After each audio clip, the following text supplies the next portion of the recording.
He may not look the part, but Alan Reno is Woonsocket's $1 million man. That's what the sergeant on the Woonsocket Police Department has cost taxpayers here over the past 13 years, even though he hasn't worked a shift since early 1997. Reno claims he is unable to work because of high blood pressure caused by the job. Sergeant Reno, who last year pulled in more than $75,000, much of it tax-free, is in a bureaucratic limbo because of a series of early mistakes by city officials that has now left them unable to either order him back to work or to pension him off. And because Reno still holds a spot on the force, the department, which is shorthanded already because of budget cuts, can't fill his position. He's been an albatross around on the city's neck since 1997. A financial albatross to the taxpayers, who last year shelled out a total of $76,495. That includes nearly $3,000 of holiday pay, more than $6,000 in vacation pay, a $1,325 clothing allotment, and perhaps the ultimate insult, a $200 bonus check for not calling in sick, all provided for in the union contract. All told, between payments, tax breaks, and legal fees, Reno's case has mushroomed into a $1 million mistake. So how did the city get into this mess? Well, it all depends on who you talk with. The bottom line, the city back in 1997 did not answer Reno's claim that he had job-related high blood pressure within the 15 days mandated by the contract. The case resulted in lengthy and expensive litigation, ultimately winding up in the state Supreme Court.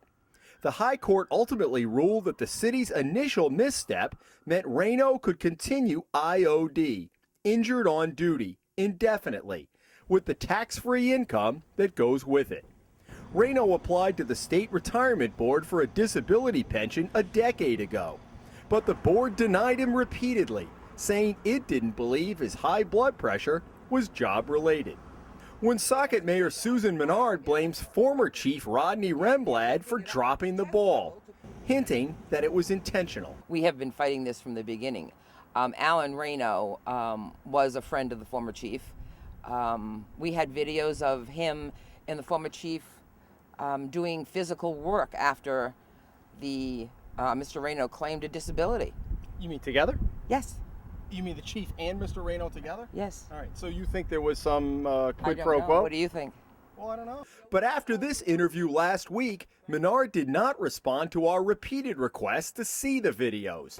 And the Hummel report has obtained memos that former Chief Remblad wrote at the time, which point the finger at City Hall for dropping the ball. The consensus, based on the solicitor's opinion, was that I do nothing in regards to this injury report, Remblad wrote. I didn't. That had nothing to do with me. You can notice I didn't sign that. The irony is Reno, who has more than 30 years on the job, could retire today at 75% of his pay and full medical. The rub? It wouldn't be tax-free. Still, it'd be an awful lot less than what the city is paying him now. So why hasn't the city tried to reach some type of agreement?